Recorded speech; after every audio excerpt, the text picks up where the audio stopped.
Okay, so we have Liz Fuemmeler here. Liz was on the podcast, episode 94 back in May. Really great to have you back here for episode 100. Thank So you. just wanted to bring you on and get a sense from you what's sort of on your radar, what's exciting, interesting to you in the areas you're focused in. Yeah, so I think I had talked about this on the last episode too, but one of my biggest interests in audiology right now is in the realm of vestibular and even more so in concussion. So we all know that in the past 10 years, there's been increased focus on head injuries in society. Mostly, I think that the news anchors were mainly focused on football related head injuries, but head injuries exist everywhere. And I've been really interested in audiology related impacts from a head injury. And that's really where I've found a lot of, my research interests and clinical interests. So that's what I'm most excited about moving forward. Yeah, I think that going back to this episode, and I definitely would encourage anybody that's maybe interested in this topic to check it out because as has been the theme on the podcast, kind of exploring some of these new opportunities, new areas that audiology can move into. And this one is so interesting to me because I think that it concussions are obviously very pervasive, and I think more and more research is coming out that it's not just football, it's hockey, it's soccer, it's like all these different sports where you make contact with your head, but it's not just sports too. It's like Yeah. all of these different workers' compensation and stuff like that might flow into this. So for me, the way I see this, and I'll be curious to kind of get your take, is just it allows for I think just a bigger it creates a bigger platform for audiology that is more visible. I think a lot of Hmm. people, because concussions they're not a new thing, but I think that it's becoming really widely known that these things are really, really serious. And so it feels like they've been elevated in the narrative, in the conversation over the last few years, like you mentioned. And so what isn't really well defined yet is like exactly how you treat these. I think it's sort of we're in the midst of figuring that out. And the fact that audiology might play a role in that is, I think, just a really exciting way to help showcase the broader scope of audiology and move away from just the perception that it's only limited to hearing aids. And so I think that's really exciting to me, is Yeah. like this is part of a bigger thing, but concussions feels like it's really on the frontier of new areas that this field can move into. Yeah, I think what's one of the most interesting parts of vestibular in general, and why I was drawn to that in the field of audiology, is it's so interdisciplinary. So I feel like I truly am operating at the top of my degree because I've had to learn so many things that I would not expect to learn as an audiologist. Like you have to get comfortable with like taking blood pressure and like realizing what blood pressure related, changes can happen to cause dizziness. So like that would be something that if I was dispensing hearing aids, I probably wouldn't ever get a blood pressure cuff out or like ask questions about that. And I think that's really neat because it makes audiology an integral part of the medical community. And I think concussion takes a step up on what vestibular does because, again, I love how interdisciplinary it is, but every single day you're working with physical therapists, optometrists, neurologists, like you are part of that team. In concussion in general, and anytime I talk to whether it's like patients or professionals about it, concussion, the biggest challenge right now is it's hard to diagnose. And usually the neurologist or the primary care physician, they're focused on the patient's reported symptoms to say, yes, you've had a concussion or no, you haven't. And they really don't have objective data or objective tests to help them determine if it's actually happening or if it's happened. They usually guess. They make sure you don't have a skull fracture with a CT scan. And then we say, yep, you have a headache because you hit your head. You probably had a concussion. So it's very a lax diagnosis process at most places.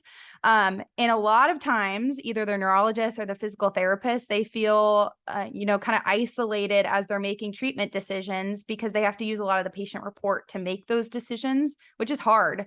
And so I think that's where, vestibular audiologists play a special part because we've got objective testing where we can record eye movements and measure it and, compare it to someone of their same age and tell them whether it's significant or not.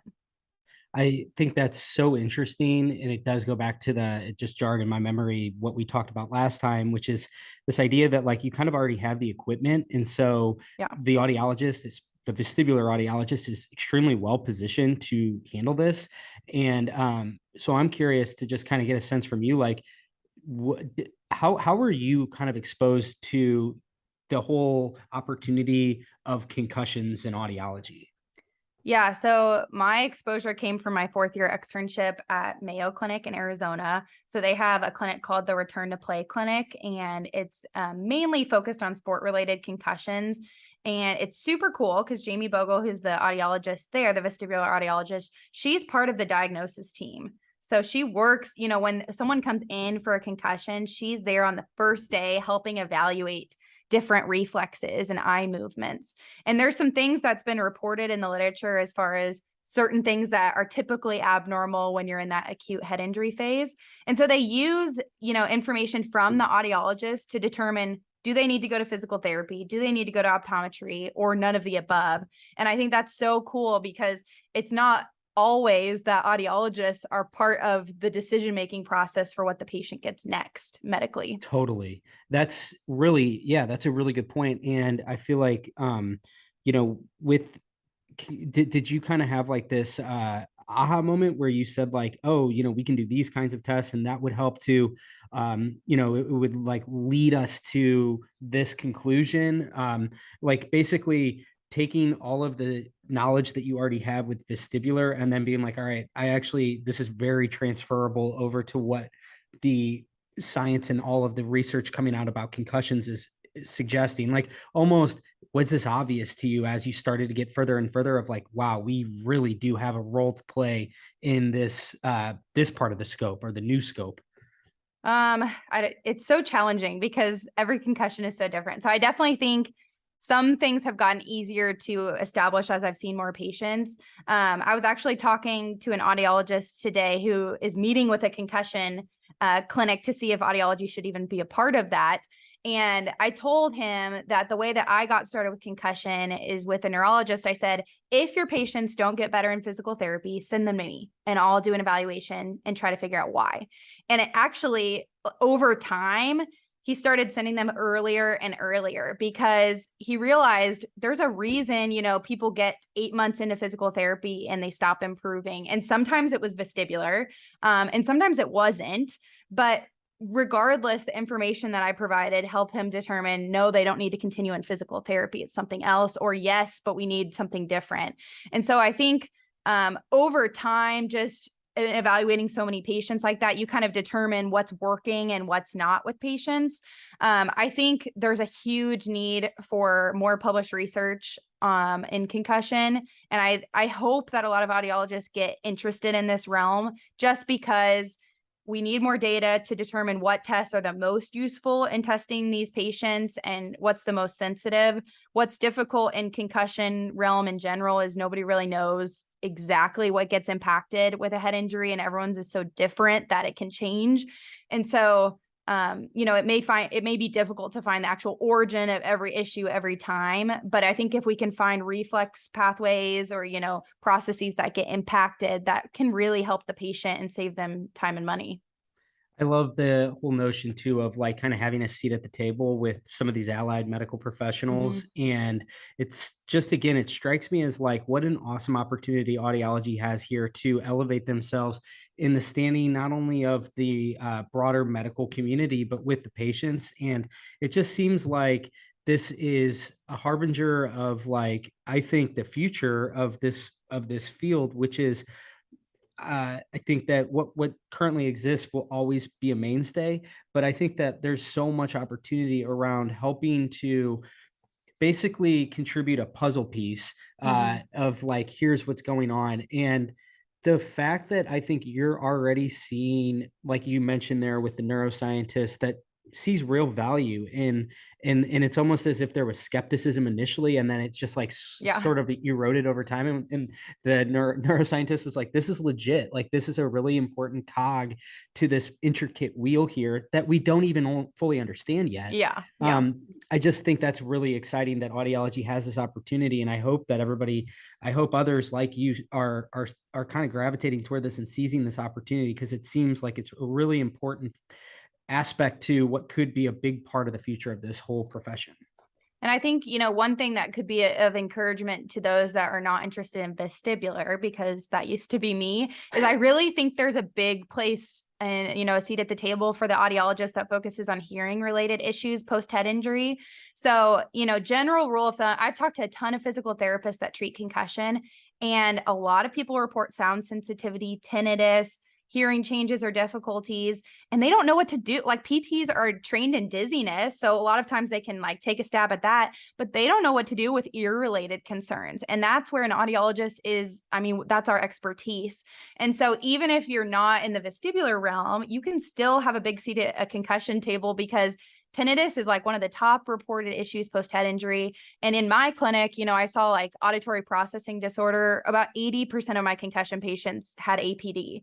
And that's treatable. And that's treatable by an audiologist or a speech language pathologist. So there's a lot of opportunity, and it's not just in vestibular. And I think, from even a business perspective, it's really beneficial to market our services to like lots of different disorders outside of just hearing loss and age-related hearing loss.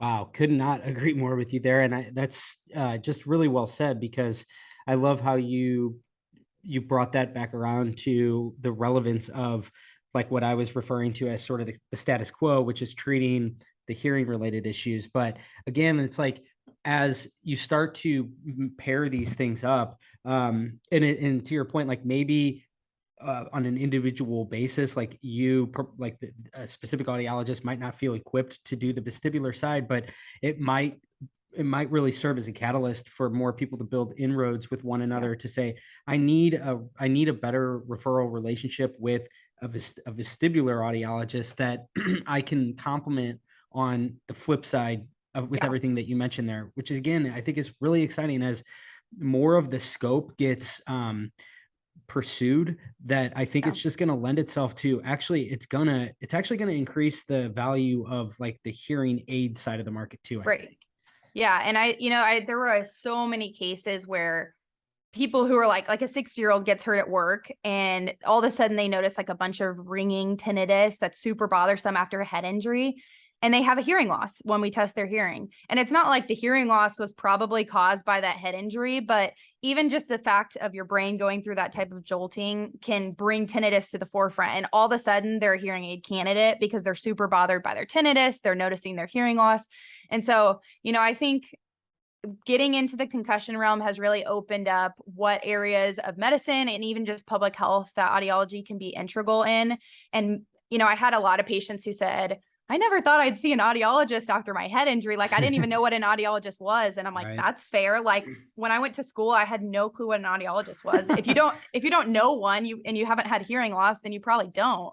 So I think it's another good, public health way to take for audiology, because we can have a say in a lot more medical disorders than we do right now. And head injury is one that I found that's really cool, but there's probably even more that we aren't a part of and really should be. Like, for example, all the diabetes focus lately, that's been a huge avenue for people to start focusing on their ears a little bit more than they have been. Optometry has done very good about this with other medical disorders, and I feel like we're just getting into that. So I think the, options are limitless. Oh man, that's a really cool one that I need to touch on in future episodes, because that is, and again, like the cool thing with this whole thing is it's like I started to understand more about the whole vestibular side, and then like boom, you come along and it's like I'm actually doing this stuff with concussion related things. So there's like tangents within the tangents that are like, whoa, this is a lot bigger than I assumed. It's not just a handful of new diagnostics that can be performed. It's like, no, like literally being able to be a much broader medical professional. And the exciting part is it's like there's the scope exists, like it's already there. So I think it's like, again, part of what's going on right now, and you're such a good like testament to this, is it feels like there's this maybe everything that's happening with the hearing aid side of the market is serving as like a collective like soul search. And it seems like a lot of people are kind of like, wait a second, like getting back to some of the old roots and being like, why don't we double down on this particular area? And that would then lend itself to like, we can have a seat at the table in some of these bigger discussions, which again, it all comes full circle to like, you're then treating people diagnostically for their conditions, which ultimately might lead to a hearing aid sale. And as you Yeah. shepherd them along that way, where you're like, okay, look, we've gone through this battery of tests. This is the conclusion we've come to. It's a totally different sale than if you just initially right off the bat are like, thinking that like the solution for this person might be just a hearing aid. Yeah. Well, I think especially, coming from a private practice, I think the greatest benefit towards private practice audiologists is getting integrated into the medical community because, even like going to I think everybody feels isolated and wants a medical connection because like I went to my eye doctor and was talking about how I did concussions and I got like 5 referrals from him in the next few weeks because I was like, if you ever get any like weird eye movements and you have questions about them, like I do that all day. And he's like, yes, like we are all just looking for somebody to refer our patients to when we don't know what to do. And people feel the same way. Like primary care is like, I don't know what to do if somebody's like ringing in the ears. So, I think networking with our fellow professionals in allied health is huge because like, for example, a big one, dentists, when they lay their patient back and people get dizzy, they don't know what to do. They're like, yeah, we just go slowly. Like I would talk to dentists and be like, hey, if anyone gets dizzy when you lay them down, it's probably the inner ear. Like send them to me. And it's nice because, for that dentist, they are also caring for the whole patient because they notice, their other complaints. Even if they can't help them, they can help find somebody. And so I just think that's really where audiology can move forward is by connecting with those other allied health, and concussion's a great example on how you can easily do that. But I think there's a lot of other manners in which you can. Yeah, that's really, really cool, Liz. I'm just continually blown away by you, and you're a very impressive person. And it's been really cool getting to know you through the podcast, Yeah, really. for sure. Over the course of the first 100 episodes and even before that. So thank you so much for being a part of this. And I Yeah, look forward to connecting with you post episode 100. I know. Maybe in episode 200. We'll wrap it up. Episode 200. That's right. All right. Thanks, Liz. You're welcome.